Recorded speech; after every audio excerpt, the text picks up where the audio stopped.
News headlines, a full bulletin at 7, so do stay with us. And of course, time now to take a look at what's making headlines in the newspapers. We start this morning with Sowetan. And Sowetan, they're leading with the fake goods story. Fake goods spark looting. 2 die in Spaza violence as Soweto residents go on the rampage. And foreign-owned shops targeted over expired foods. We will be talking much more about this, as we had indicated, and Consumer Commission's Prudence Moelwa is already here, so Leanne will be engaging her on part of this conversation shortly.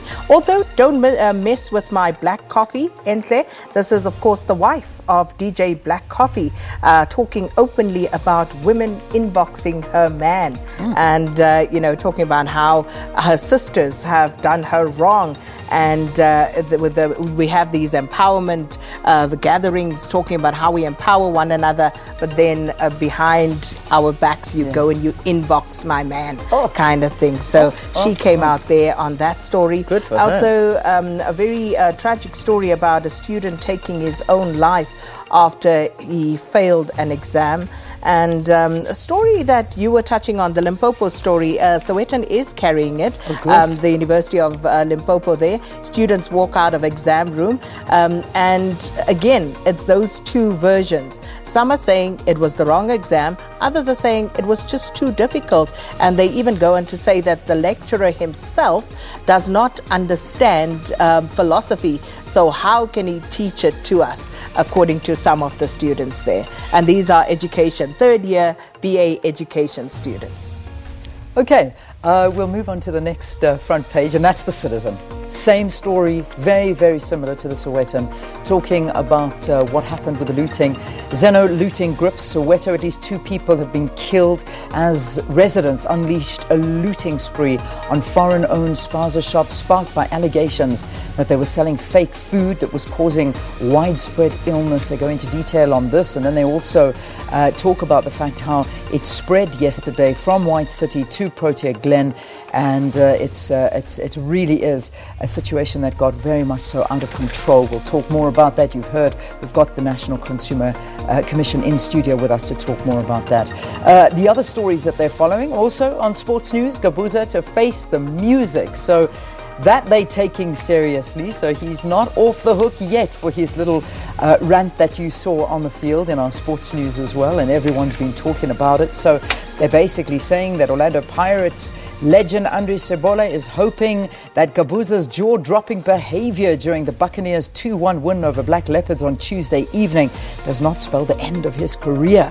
So yeah, that'll be an interesting one to watch. Is that over? Is this Never the last fight one? the media and never fight with your fans. Yes. Never. You Those usually are 2 come battles. off second best. You will come one. off second best. Certainly.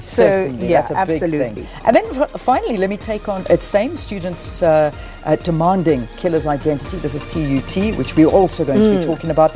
And Cash Build hits mark with 42 new stores. Group revenue up by 5% to 10.2 billion from 9.7 billion. So that's Cash Build, 42 new stores adding to its bottom line.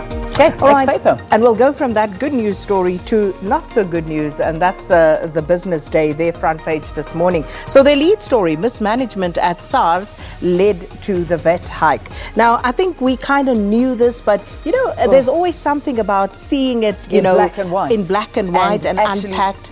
All the talk, and the truth is unveiled. Absolutely. So it goes on to say the inquiry was told revenue shortfall left tax officials largely untouched, and their bonuses increased by, get this, 41%. So the true cost of mismanagement at the South African Revenue Service, SARS, was laid bare yesterday as Treasury officials blamed SARS for the first increase in VAT in a quarter of a century.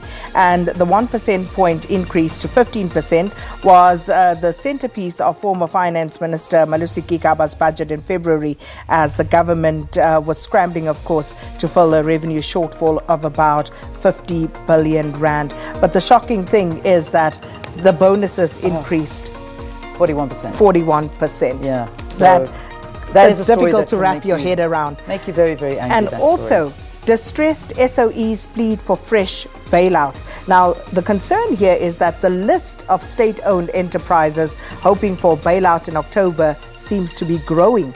Now, SA Express, Danel, both already reliant on government guarantees to remain operational, appealing to MPs on Wednesday for further financial support. You see that the others, of course, in line, like us at the SABC, like Eskom, like SAA. So that list seems to be growing. Okay. All right, and then finally the Star. That's our front page there. All hell breaks loose in Soweto. We've spoken about that extensively. And then Tshwane Mayor faces axe. That's the story that we have been leading with this morning as well. And we'll be watching closely on what happens with that coalition. All right, we're going to take a break. We'll see you after this. Stay tuned.